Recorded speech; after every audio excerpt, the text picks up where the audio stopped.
صورة موديل سبورت موديل سبورت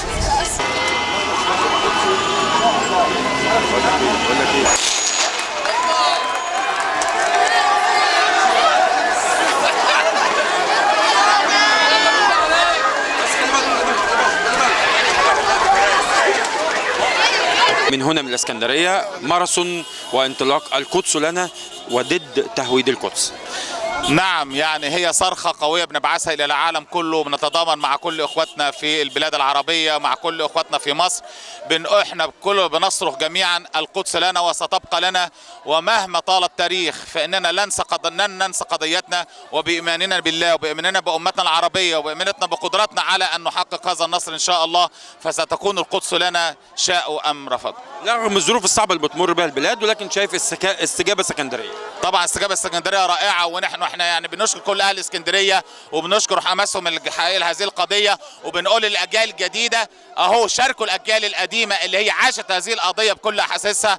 احنا سعداء ان الاجيال الجديده ايضا بتتواصل معنا في مناصره هذه القضيه. اسكندريه بتعلم من هنا ماراثون ضد تهويد القدس لنا.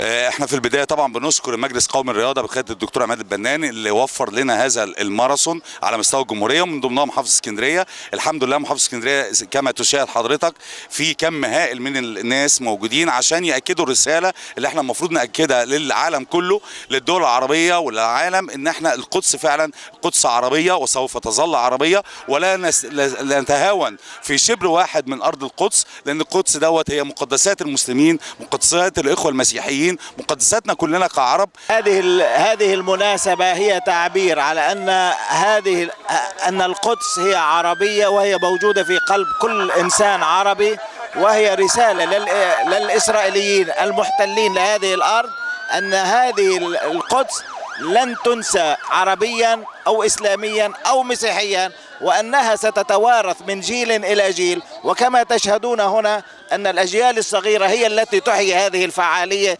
وهذا يعني أن هذه القضية لن تموت، وهي تنتقل من جيل إلى جيل. كل الدول العربية أجمعت على هذا القرار، وهو إقامة ماراثون القدس لنا في كل الدول العربية، وده يمكن كان قرار المكتب التنفيذي ويعني صادر من خلال اجتماع وزراء الشباب والرياضة العرب اللي كان مقام في جدة. ويمكن مصر من الدول طبعا التزاما مننا والتزاما من كل الدول العربية ان هذا الحدث بيقام داخل مصر في هذا التوقيت.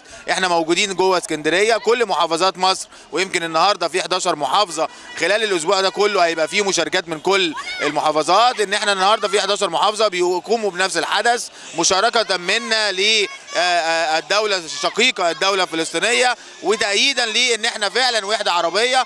احنا القدس دي بتاعت الدول العربية، القدس دي فعلا تحت هذا الشعار القدس لنا. فيمكن ده تأكيدا مننا ومشاركة. احنا شايفين النهارده ان كل الرياضيين اللي موجودين داخل المحافظة بيشاركوا، كل الرياضيين اللي مشاركين في المشروعات القومية اللي بتتبع المجلس القومي للرياضة كلهم النهارده بيشاركوا، كل المواطنين اللي داخل محافظة اسكندرية بيشاركوا. وده برضو هتبقى نموذج موجود داخل محافظة اسكندرية، بس هذا النموذج موجود في كل محافظات مصر في هذا التوقيت. متهيألي دي مشاركة إيجابية، مشاركة مننا، رسالة بنبعتها لكل دول العالم ان مصر بتؤيد الدولة الفلسطينية، مصر بتؤيد ان القدس عربية، القدس عربية، القدس عربية.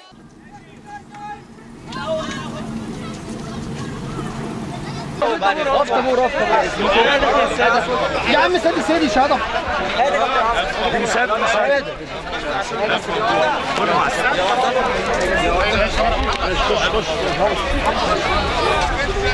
يلا يا